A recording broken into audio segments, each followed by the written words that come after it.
Our programs offer many languages. Please visit suprememastertv.com/schedule. Nos programmes offrent plusieurs langues. Veuillez visiter suprememastertv.com/schedule. Nuestros programas ofrecen varios idiomas. Visiten suprememastertv.com/schedule. Programele noastre oferă multe limbi. Vă puteți uita pe suprememastertv.com/schedule. I chose to follow a path of caring and kindness and compassion, and that has led me on this path of choosing veganism and choosing to live very simply and choosing to live in a way that's outspoken for what I care about.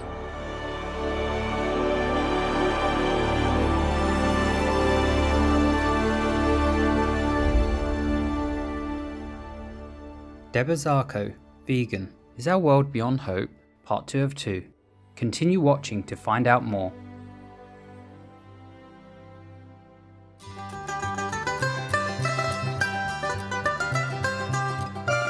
God segne u means God bless you in Dutch, one of the official languages of St. Martin. I'm Gwen. The friendly people of St. Martin, thank you for the compassion and care you show to our fellow beings.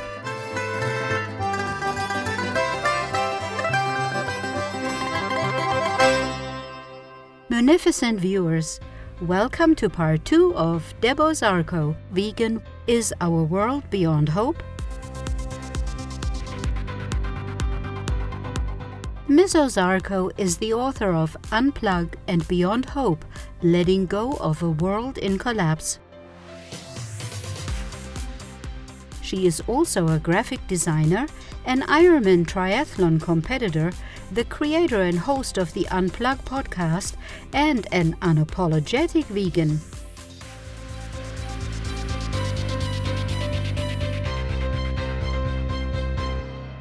In the previous episode, Deb explained how as a child she had premonitions about Earth's demise.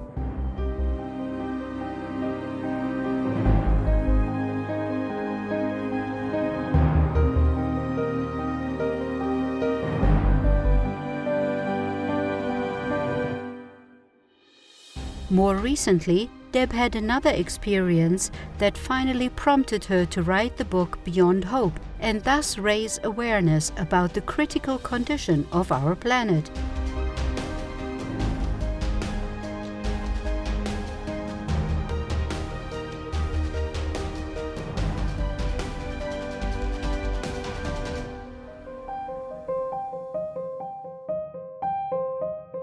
I had a prompt when I was living out in British Columbia in 2016.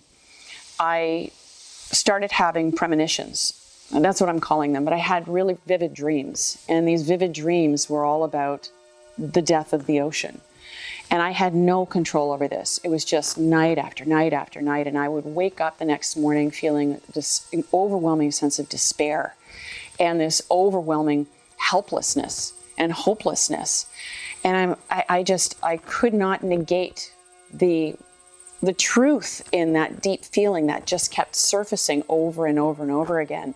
And so that is actually what prompted me to finally realize maybe it's too late. So if it is, what now? And that was what prompted the book. That was what prompted me to finally write this deeper truth.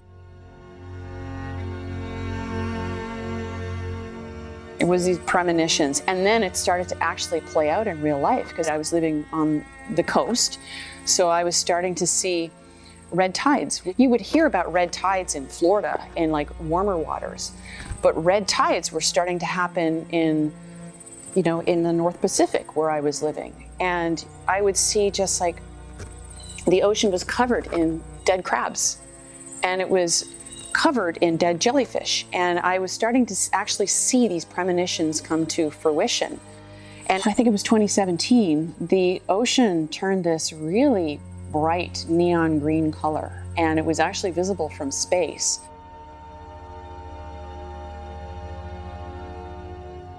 So I was bearing witness to it real time. And then it was like, I can't not write this book anymore. So that was it for me. Finally, I finally wrote that book that I knew that I was destined to write as a child. Why are so many disasters occurring on Earth? Are humans responsible for what's happening? Have we reached a critical tipping point? Deb shares her thoughts. This is what I write about a lot in Beyond Hope, is that we as a collective species have chosen to live what I call a big lie. So we're living this lie of believing that we're separate. And that separation starts with ourselves. Like, we're not connected to our inner selves. And when we're not connected to our inner selves, then we're easily led by everything external, including this civilization based on consumption. So that has separated us from the natural world and from animals, from each other. And it just has rolled into, like, it's spiraled into this consumptive world that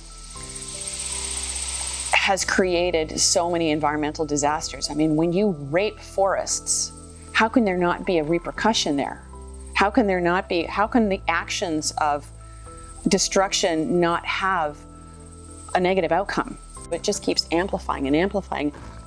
So we're creating our own self-reinforcing feedback loop of destruction.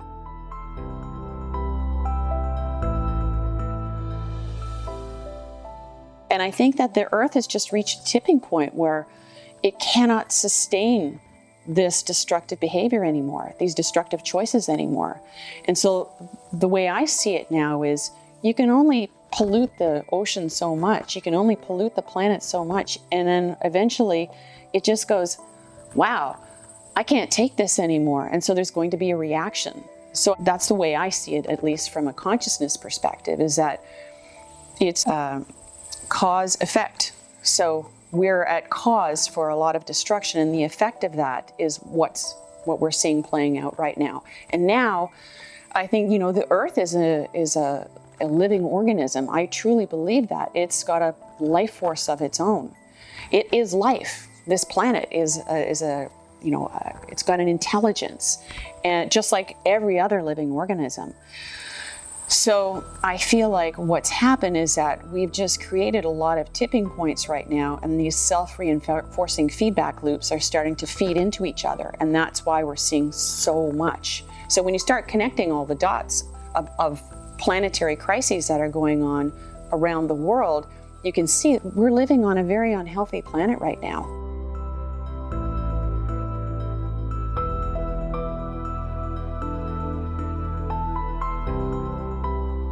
We'll take a moment now to pray for World Vegan for the benefit of our Earth.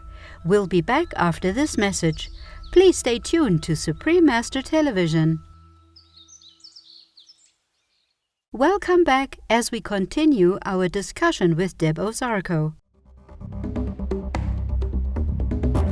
During 2020, the COVID-19 pandemic caused untold suffering and chaos around the globe.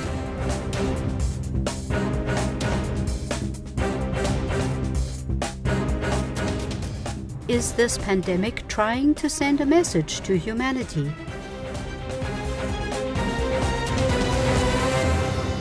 So there's a lot of messages in this, the way I see it. There's the message of, well, it's a zoonotic disease. Maybe we should stop eating animals. Hello? That's a no-brainer. And then the other one is, we need to slow down. We need to start looking at ourselves and our habits, because if the Earth can heal that quickly just with us stopping, what can we do if we actually changed our ways entirely? We are consumers. We have to stop. We have to stop. And I just don't know what it's going to take. The thing about COVID in the beginning, when there was that global shutdown, everybody stopped. It was the only thing that actually got us to actually stop long enough to allow for some healing to occur. And it's amazing how quickly it occurred. You know, I've lived on this beautiful property here, and I would look out my back window and the skies were so clear because there were no airplanes. I was hearing more bird songs because I haven't been hearing that in a while. The constant droning of industrial activity, you know, because there's a mining operation not that far from me, it was gone. So I was starting to hear more. Animals were coming out, you know, and there are these stories about Venice, how the waterways were clearing up. It doesn't take much for the earth to heal, but we have to stop.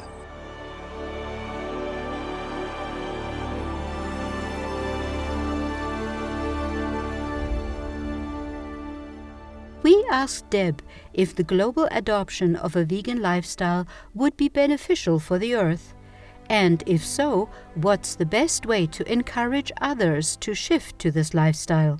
It would help us with the healing of the planet for sure. I mean, I'm a huge proponent for that, and that's one of the foundational messages in everything that I share.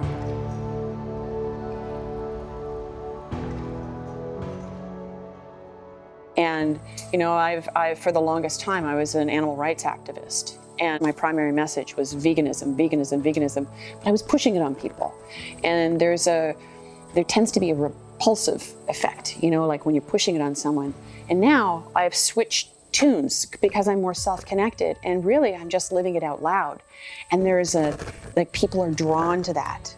They want more of that. Like, you're vibrant, you think critically, you're sharp, you know, you're funny, and I like that. There's something about you that resonates with me that I want more of. And so that has actually been a much more effective way for me to get the vegan message out there. It's just like, this is who I am. And a huge part of who I am is vegan. And this is why, you know, so I talk about it unapologetically in that respect.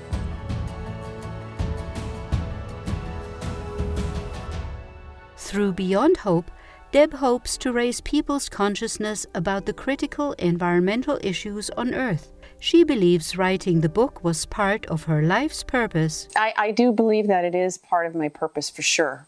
It was something I needed to get out of me because I've been carrying this truth inside of me for so long. And so I needed to get this truth out of me. And I had no idea that it was going to have the resonance with so many people that it has. And the book continues to sell really well, actually, even especially in these times now. I find that people are starting to explore the possibility that, you know, maybe things can't return to normal. Maybe we can't ever have the way of life that we used to have before. And what does that mean? How is that going to look? So people are starting to explore this conversation a little bit more.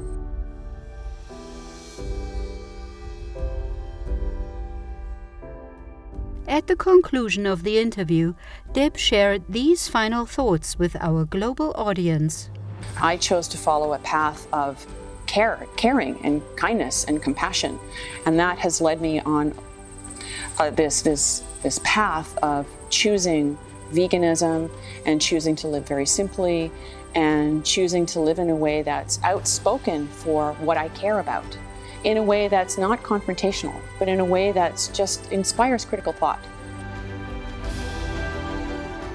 Be veg, go green to save the planet.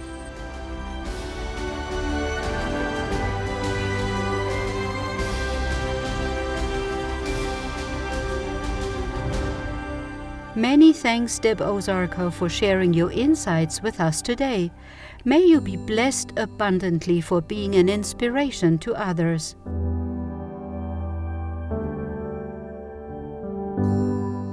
For more information about Deb Ozarko, please visit debozarko.com.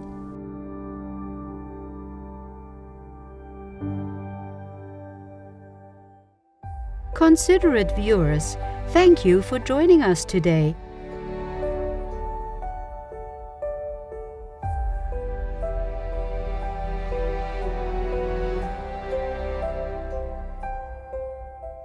Through the grace of the divine, may you be blessed with wisdom, patience, and joy as we move toward a compassionate, peaceful vegan world.